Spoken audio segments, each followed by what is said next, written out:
Hi friends, welcome to my channel. நம்ம சேனலில் இன்றைக்கி ரசம் எப்படி வைக்கிறதுன்னு தாங்க பார்க்க போகிறோம். எல்லாருமே ரசம் வச்சுருப்பாங்க. நான் என்னோடய ஸ்டைலில் ரொம்ப டேஸ்டான ரசம் எப்படி வைக்கிறதுன்னு சொல்கிறேன். வாங்க வீடியோக்குள்ளே போகலாம். இதுக்கு 10 பல் அளவு பூண்டு எடுத்திருக்கேன்.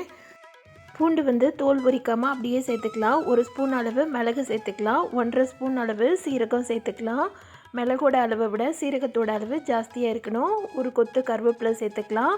கொத்தமல்லி தழை ஒரு கைப்பிடி அளவு எடுத்துக்கோங்க. அதை 2ஆக கிள்ளி போட்டுக்கோங்க. அப்போ தான் மிக்ஸி ஜாரில் நல்லா அரைப்படும். இஞ்சி ஒரு 3 துண்டு, குட்டி குட்டி துண்டாக 3 துண்டு எடுத்துக்கலாம். காரத்துக்கு காஞ்ச மிளகாய் 2 எடுத்திருக்கேன்.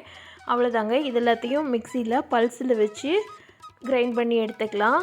இந்த மாதிரி லைட்டாக திப்பி திப்பியாக இருக்கணும். ரொம்ப நைஸாக அரைக்கக்கூடாது. திப்பி திப்பியாக அரைச்சி எடுத்துக்கலாம். இப்போ அடுத்த ப்ராசஸ் பார்க்கலாம். தக்காளி ஒரு 2 பழம் தக்காளி பழத்தை நல்ல பழமான தக்காளியாக இருந்ததுன்னா எடுத்துக்கோங்க. என்கிட்ட மீடியம் சைஸ் பழமாக தான் இருந்தது. அதனால் நான் நல்லா கை வச்சு நசுக்கிறேன். நல்லா பழமாக இருந்ததுன்னா ஈஸியாக நசுஞ்சிருங்க. தக்காளியை நசுக்கும் போது நல்லா கட் பண்ணிவிட்டு பூச்சி எதுவும் இருக்கான்னு செக் பண்ணிவிட்டு அதுக்கப்புறமா நல்லா மசிச்சுக்கோங்க. கை வச்சே மசிச்சுக்கோங்க. மிக்ஸி ஜாரில் போட்டு அடிக்க வேண்டாம். அடிச்சிங்கன்னா ரொம்ப கொலன்னு ஆகிடும். அது நல்லா இருக்காது. இப்போ ஒரு எலுமிச்சம்பழம் சைஸ் அளவு புளி எடுத்திருக்கேன். அதையும் நல்லா கரைச்சி வச்சுக்கலாம். புளி கரைக்கிறதுக்கு 1 டம்ளர் அளவு தண்ணியில் புளியை கரைச்சி வச்சுக்கலாம். இப்போ நம்ம மசிச்சு வச்சுருக்கிற தக்காளியோட இந்த புளி தண்ணியையும் ஃபில்ட்ரு பண்ணி எடுத்துக்கலாம். இந்த புளி தண்ணியோட தக்காளியையும் சேர்த்து நல்லா பசைஞ்சு விட்டுருங்க. புளியை ஃபில்ட்ரு பண்ணி எடுத்துட்டேன். திரும்ப இன்னொரு முறையும் புளியில் கொஞ்சமாக தண்ணி ஊற்றி கரைச்சி அதையும் இது கூட சேர்த்துக்கலாம். ரசத்துக்கு ஏற்ப நீங்கள் தண்ணி அளவு மாற்றிக்கோங்க.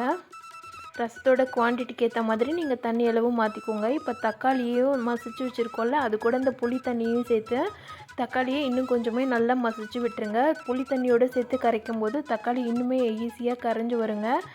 தக்காளி பழமாக எடுத்திங்கன்னா ரசம் இன்னுமே டேஸ்ட்டாக இருக்குங்க. இந்த மாதிரி புளி தண்ணியில் கரைச்சிட்டு தக்காளி தோலில் கொஞ்சம் கொஞ்சமாக திப்பி திப்பியாக இருக்கும். அதெல்லாம் ஃபில்ட்ரு பண்ணி எடுத்துருங்க.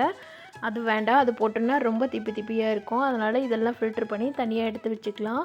இப்போ ஒரு கடாயில் 2 ஸ்பூன் அளவு மட்டும் எண்ணெய் சேர்த்துக்கலாம். ரசத்துக்கு எண்ணெய் ஜாஸ்தி சேர்க்க வேண்டாம், கொஞ்சமாக சேர்த்துக்கலாம். 1 ஸ்பூன் அளவு கடுகு போட்டு நல்லா பொரிய விட்டுருங்க. கடுகு நல்லா பொரிஞ்சு வரணுங்க. அதுக்கப்புறமா ஒரு கைப்பிடி அளவு கருவேப்பிலை சேர்த்துக்கலாம். கருவேப்பிலையும் நல்லா பொரிஞ்சு வரட்டும். காஞ்ச மிளகாய் ஒரே ஒரு காஞ்ச மிளகாய் மட்டும் 3 நாளாக கிள்ளி போட்டுக்கோங்க. நான் காரம் கம்மியாக தான் போட்டிருக்கேன். உங்களுக்கு காரம் கொஞ்சம் பிடிக்கும்னா நீங்கள் எக்ஸ்ட்ராவாக கூட காஞ்ச மிளகாய் சேர்த்துக்கோங்க. இப்போ இது கூட நம்ம புளியும் தக்காளியும் கரைச்சி வச்சுருக்கோம்ல, அந்த தண்ணியை சேர்த்துடலாம். இது கூட எக்ஸ்ட்ராவாக 1 டம்ளர் அளவு தண்ணி சேர்த்துருக்குறேன் நான். ரொம்ப தண்ணி சேர்க்காமல் ஓரளவுக்கு 1 டம்ளர் புளி கரைச்சிங்கன்னா அதே ஈக்குவல் அளவு தண்ணி எக்ஸ்ட்ராவாக சேர்த்துக்கோங்க. இது கூட 1 ஸ்பூன் அளவு மஞ்சத்தூள், 1.5 ஸ்பூன் அளவு பெருங்காயம் சேர்த்து நல்லா மிக்ஸ் பண்ணி விட்டுருங்க.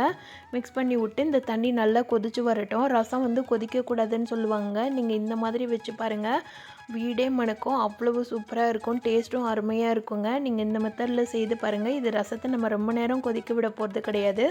தக்காளியும் புளியோட பச்சை ஸ்மெல் போகிறதுக்காக மட்டும்தான் கொதிக்க விடுறோம். அதுவும் இல்லாமல் இதில் மசாலாலாம் இன்னும் நம்ம சேர்க்க ஆரம்பிக்கல. அது சேர்க்குறதுக்கு முன்னாடி ரசத்தை இந்த மாதிரி நல்லா கொதிக்க விட்டுடுங்க. ரொம்ப கொதிக்க விட வேண்டாம். ஒரு கொதி வந்தோடனே லைட்டாக நுரைச்சி வரும். அந்த டைமில் ஒரு கொதி வரும். ஒரு கொதி வந்தோடனே கரண்டி வச்சு கிண்டி விட்டு ஃப்ளேம் லோ ஃப்ளேமில் வச்சிட்டிங்கன்னா கொதிக்கிறது அடங்கிடுங்க. இது நல்லா மிக்ஸ் பண்ணி விட்டதுக்கப்புறமா நம்ம மிக்ஸி ஜாரில் போட்டு அரைச்சி வச்சுருக்கோம்ல அந்த பவுடர், அது எல்லாத்தையும் இது கூட சேர்த்துக்கலாம். இப்போ லைட்டாக கொதிக்க ஆரம்பிச்சிருக்கு. இந்த டைமில் நம்ம மிக்ஸி ஜாரில் அரைச்சி வச்ச மிக்ஸ் எல்லாத்தையும் சேர்த்துக்கலாம். மிளகு சீரகம் அரைச்சி வச்சுருக்கோம்ல, அது கூட சேர்த்துட்டு மிக்ஸி ஜாரில் கொஞ்சமாக தண்ணி ஆட் பண்ணி அதையும் இது கூட சேர்த்துட்டு லோ ஃப்ளேமில் வச்சு ஒரு கொதி வர்ற அளவுக்கு வெயிட் பண்ணலாம். இந்த டைமில் நீங்கள் உப்பு சேர்த்துக்கோங்க. ரசத்துக்கு எப்பயுமே கல் உப்பு சேர்த்துக்கோங்க. அதுதான் நல்ல டேஸ்ட் இன்க்ரீஸ் பண்ணி கொடுக்கும். உப்பு சேர்த்துட்டு நல்லா மிக்ஸ் பண்ணி விட்டுருங்க. இந்த பொடி சேர்த்ததுக்கப்புறமா லைட்டாக ஒரு கொதி மட்டும் வரணுங்க. அதுக்கு மேலே வர வேண்டாம். ரொம்ப கொதிக்கிற மாதிரி இருந்ததுன்னா கொஞ்சமாக பச்சை தண்ணி ஊற்றிட்டிங்கன்னா அந்த கொதிப்புலாம் அடங்கிரும். இதெல்லாத்தையும் நல்லா மிக்ஸ் பண்ணி விட்டிங்கன்னா சூப்பரான டேஸ்டான மிளகு ரசம் ரொம்ப ஈஸியாக ரெடி பண்ணிட்டோம். இதோட டேஸ்ட் அவ்வளோ அருமையாக இருக்குங்க. கடைசியாக ஒரு கைப்பிடி அளவு கொத்தமல்லி தலையை கிள்ளி போட்டுட்டிங்கன்னா இன்னும் சூப்பரான மணத்தோட ரசம் ரொம்ப ஈஸியாக ரெடி பண்ணிடலாம். இந்த டேஸ்டான ரசத்தை என்னோடய மெத்தடில் சொல்லியிருக்கேன். நீங்களும் இந்த மெத்தடில் ஒரு முறை செய்து பாருங்கள். செய்து பார்த்துட்டு எப்படி இருந்துச்சுன்னு சொல்லிவிட்டு கமெண்ட் பண்ணுங்கள். இதில் ஏதாவது கம்ப்ளைண்ட்ஸ் இருந்துச்சுனாலும் கமெண்ட் பண்ணுங்கள், நான் திருத்திக்கிறேன். இந்த வீடியோ பார்த்த எல்லா ஃப்ரெண்ட்ஸ்க்குமே ரொம்ப தேங்க்ஸ் ஃப்ரெண்ட்ஸ். இந்த வீடியோ பிடிச்சிருந்ததுன்னா இந்த வீடியோவுக்கு லைக் பண்ணி சேனலில் சப்ஸ்கிரைப் பண்ணாத ஃப்ரெண்ட்ஸ் எல்லாம் சப்ஸ்கிரைப் பண்ணிக்கோங்க. தொடர்ந்து என்னோடய சேனலுக்கு சப்போர்ட் பண்ணுங்கள். Thank you friends.